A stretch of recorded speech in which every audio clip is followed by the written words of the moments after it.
तेवर एटीट्यूड जो हम सब में होता है कहीं ना कहीं, बस दिखाने की देर होती है। जहाँ फिल्म की बात करें तो तीनों जो हमारे किरदार है, मनोज सर के, सोनाक्षी और मेरे, उनके अंदर अपना एक एटीट्यूड है।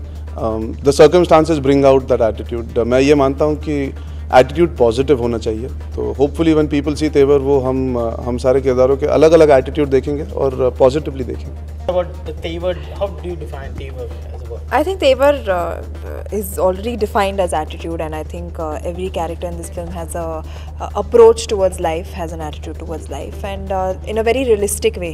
I think real life में भी हर किसी का तेवर होता है, and it's just about how you portray it to the world. How you look at the world, how you take life, that's called tevar, and that's very positive actually.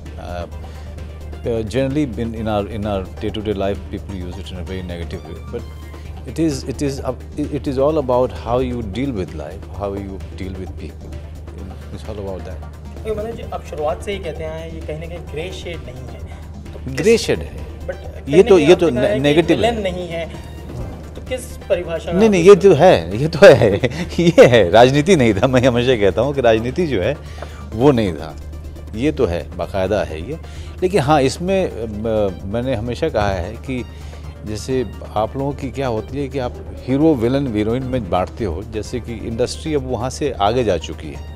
अब क्या characters हो चुके हैं, कैरेक्टर्स जो हैं उसको देखने की ज़रूरत है कि उसमें क्या क्या शेड्स और हैं। सिर्फ नेगेटिव कह देना, सिर्फ पॉजिटिव कह देना, उससे क्या होता है कि जो एक्टर्स जो मेहनत करते हैं ना, और जो नए नए डायमेंशन डालते हैं अपने कैरेक्टर्स में, उनको आप बेलिटिल कर देते हो फिर। तो इसलिए मैंने हमेशा कहा है कि शेड्स इसमें नेगेटिव है, क्योंकि नेगेटिव इसमें ज़्यादा है। मर्डर करता है, क्रिमिनल है, तो वो नेगेटिव आदमी है भाई, लेकिन he is a human being after all. तो एक जब ह्यूमन बीइंग होता है, एक इंसान होता है, उसमें कई सारे डायमेंशंस और होते हैं जो कि इसमें डालने की कोशिश की है। सबसे इंटरेस्टिंग चीज़ है फॉर समबडी वो जो विलन का टैग देते हैं, this character is actually a lover boy. तो ये प्यार में पूरी तरह बह जाते हैं। तो यू कैन इमेजिन, जब वो ये जैसे उन्होंने कहा, वो एक्चुअली बी लिटिल जेट, जब हम सिर्फ हीरो विलन और उस characters are very interesting and his character has that aspect more than my character. तो जो हीरो रोमांस करता है वो आप मानिए चलो विलन भी उतना रोमांटिक हो सकता है। दैट इज़ व्हाट आज मैं मानता हूँ तेवर का नयापन वो भी है, कि ये हीरो हीरोइन विलन से आगे बढ़ चुकी है ये कहानी। बहुत हद तक वो सेम आर्ग्यूमेंट आ जाती है कि अलग अलग इंसान हैं दोनों। परमा चौहान जो था उसके अंदर बहुत सारी अलग लेयर्स थे। He wanted acceptance from his family. वो लड़की से बदतमीजी की अलग हद तक चले जाता है, उससे शादी करके उसका रेप करता है ताकि वो पॉलिटिकल पार्टी में एंट्री ले सके। यहाँ पे मेरा कैरेक्टर ही पूरा उल्टा है, तो शायद वो पैदाइश एक दुनिया की होगी लेकिन थॉट प्रोसेस अलग है। यहाँ पे बहुत ही नॉर्मल सा बंदा है, वो तो लड़कियों की मदद करना चाहता है, जो कोई बदतमीजी करे वो भिड़ जाता है। तो बहुत ही अलग है। अब सिर्फ दाढ़ी या लोकेशन से अगर लोग सिमिलर माने तो वो थोड़ा अनफेयर होता है। I would like to see it as a totally new dimension for me as an actor. इतना पॉजिटिव कैरेक्टर मैंने अभी तक प्ले नहीं किया, मतलब इसमें कूट कूट के अच्छाई है, इतनी अच्छाई है बस बाहर आती रहती है। उसने बस यही कहा था कि इसको तू जितना सिंपल रखेगा, जितना नॉर्मल रखेगा, उतनी इवेंचुअली इसकी जो हीरोइज्म की क्वालिटी है, because he should seem like an everyday man. ये नॉर्मल आदमी लगना चाहिए जो बस रिएक्शन करेक्ट टाइम पे करेक्ट चीज़ का देता है। मतलब जब he is pushed against the wall he reacts. तो इसे just keep it as normal as possible. तो जितना इसमें एक स्टाइल डालने की कोशिश करेगा उतना कैरेक्टर रेपिटेटिव और बोरिंग लगेगा, because he is not a hero, he is the boy next door. वो जो बन जाता है हीरो, उसकी जर्नी है। Turn the camera here. Yeah. She's not romancing with me. She's romancing with him. She's not romancing. I want to romance.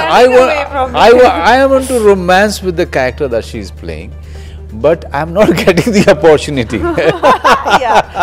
Simply put, that is the case where his character falls in love with my character, wants to marry her, but she does not want to marry him. So she starts running away from him, and that is where he finds her, and he's misbehaving with her at a bus station. और पिंटू ये देख लेता है, तो उसे एकदम बर्दाश्त नहीं होता जब कोई लड़की के साथ बदतमीजी कर रहा है, तो वो बिना सोचे, बिना समझे, बिना जाने कि आदमी कौन है, उसे चिपका देता है। And you've seen that in the trailer, and that's where the story kind of takes off from. That's where these three characters meet, and their destinies, their lives collide with each other. अगर under normal circumstances ये तीनों एक दूसरे से मिलते भी नहीं कभी। ये आगरा का लड़का है, मथुरा की लड़की है, ये मथुरा के बाहुबली है गजेंद्र सिंह, तो they would have probably not even met, but जो सर्कमस्टांस में वो मिलते हैं वहाँ से पूरी कहानी की शुरुआत होती है। हम कहते नहीं, हम एक्चुअली गए थे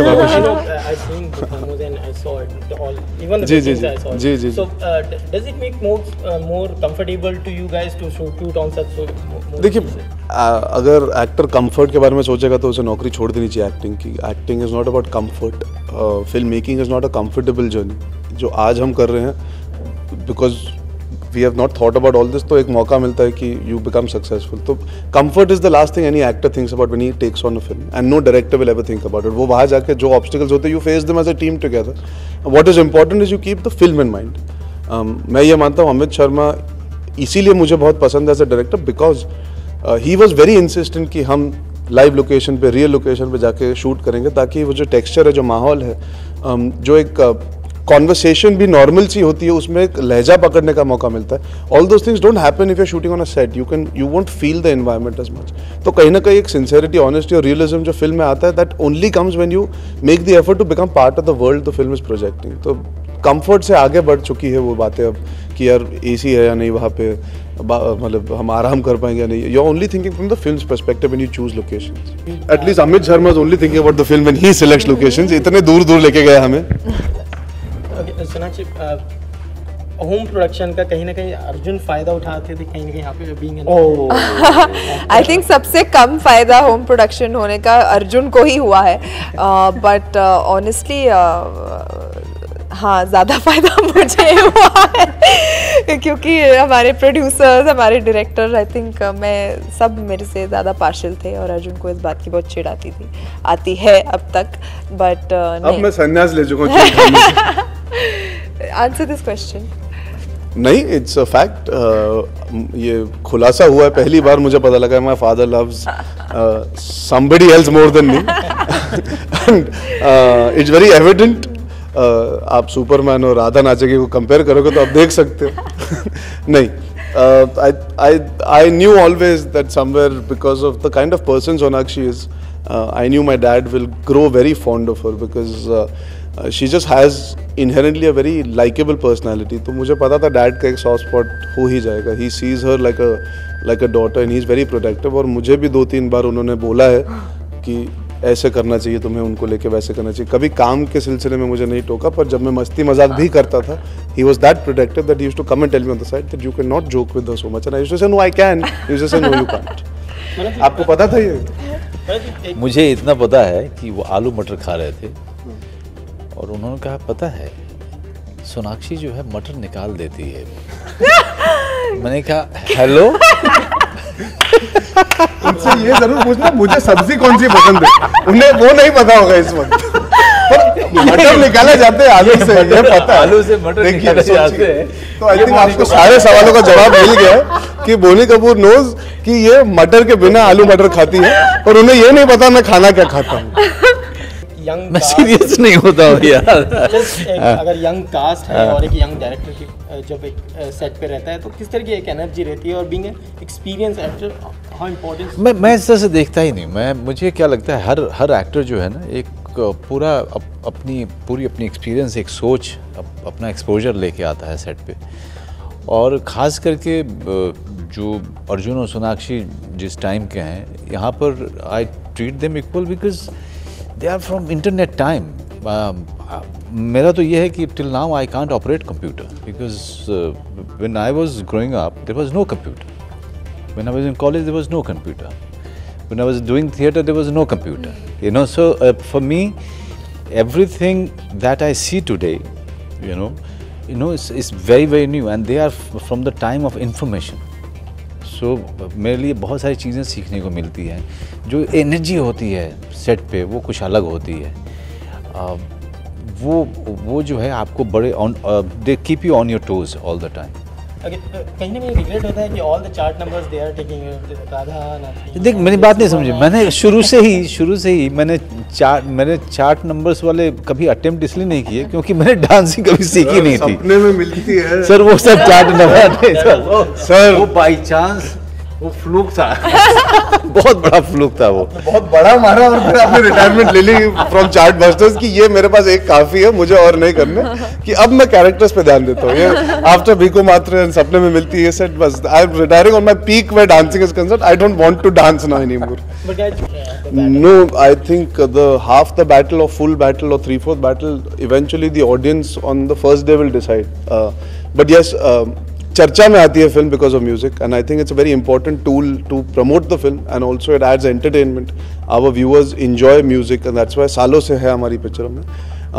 That is basically the best part about Hindi films, I feel, is that it can have song, dance, and that aspect also, and you can have performances and characters also. It's a good balance, and I think Tevar is exactly that. That's why the music will get people in, and they will enjoy the journey because of that. Well, we hope so. That is what we aim for, and we've made a film with a lot of love and affection and emotions and attachment, and we hope that people enjoy it because it genuinely is a very entertaining film, which I think with a lot of ingredients that the people like to watch. So let's hope for the best. thank you so much. guys. Thank you. Thank you. Just one your wish. Hi, this is Sonakshi Sinha, and I'd like to wish you all a very happy New Year. Hi, I'm Arjun Kapoor, wishing everybody a very, very happy 2015.